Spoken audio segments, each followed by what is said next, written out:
Assalamualaikum warahmatullahi wabarakatuh. Perkenalkan, nama saya Rista Noviana Putri dari Program Studi Pendidikan Administrasi Perkantoran Universitas Negeri Yogyakarta. Nah, di sini saya akan membahas terkait studi kasus tentang tokoh Djacinda Arden.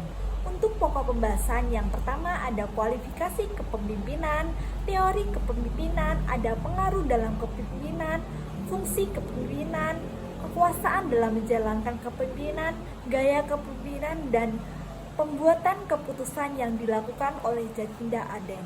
Untuk lebih jelasnya, kita simak materi berikut ini.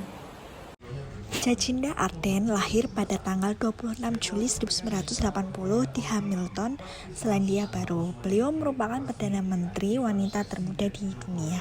Nah, sampai saat ini Djacinda Arden telah diakui oleh dunia karena keberhasilannya memecahkan permasalahan di negara Selandia Baru, yaitu yang pertama pada kasus mengatasi wabah virus COVID-19, kemudian yang kedua penembakan Christchurch yang terjadi di Masjid Selandia Baru, dan yang ketiga telah memperjuangkan hak-hak wanita sebagai pemimpin.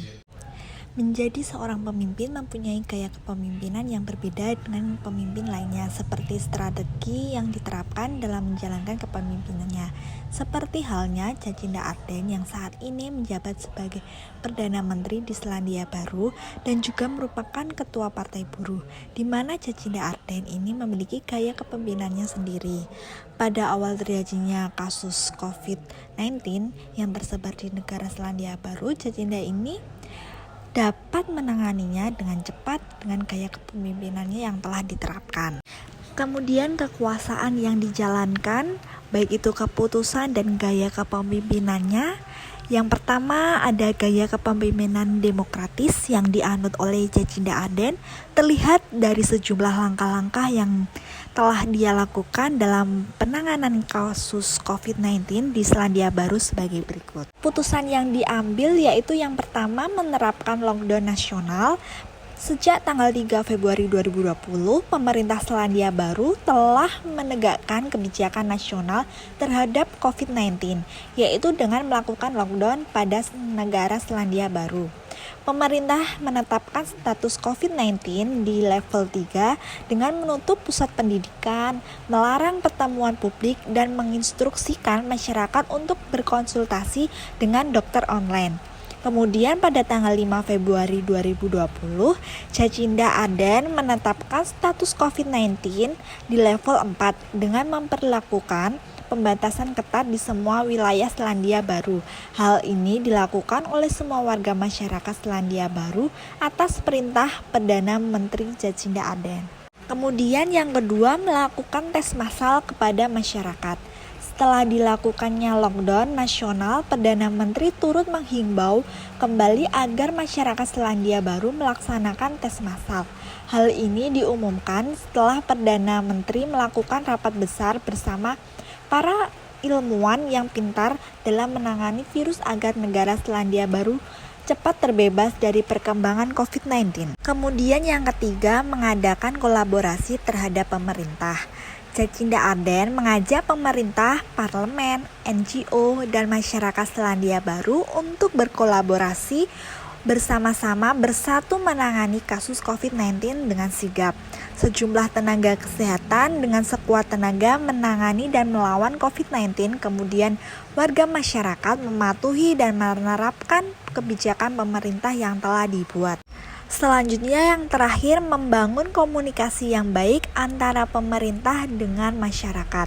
Salah satu gaya kepemimpinan demokratis yang terlihat dari Djacinda Arden ini yaitu metode komunikasi yang sangat baik yang ditunjukkan di mana transparansi pemerintah untuk mengumumkan pengembangan COVID-19.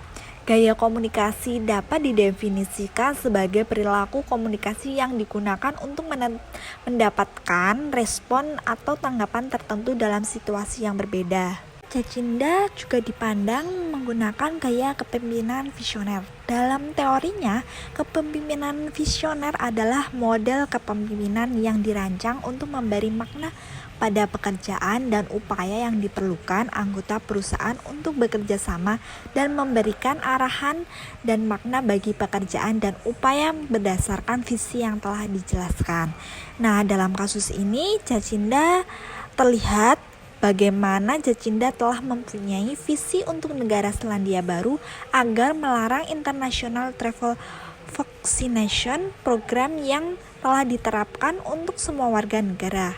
Hal ini diterapkan agar negara Selandia Baru cepat bebas dari perkembangan COVID-19, di mana di saat yang sama, negara-negara lain masih belum merespon perkembangan COVID-19. Nah, dari sini dapat kita lihat hasil dari keputusan dan kebijakan maupun strategi-strategi yang digunakan oleh Jacinda Ardern memiliki pengaruh kuat pada masyarakat di Selandia Baru, di mana Selandia Baru telah mengangkat atau berhasil bebas dari kasus COVID-19 dan membawa semua kasus kembali normal. Pada saat telah selesai virus COVID-19, Perdana Menteri Jacinda Ardern mendapatkan apresiasi dari masyarakat global dengan menyebutnya sebagai the most effective leader of the plan.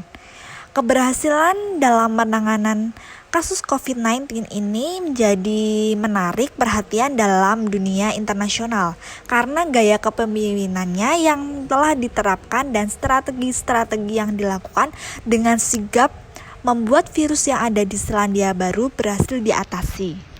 Nah, itu tadi penjelasan materi tentang studi kasus kepemimpinan Jacinda Ardern. Dari saya kurang lebihnya mohon maaf. Wassalamualaikum warahmatullahi wabarakatuh.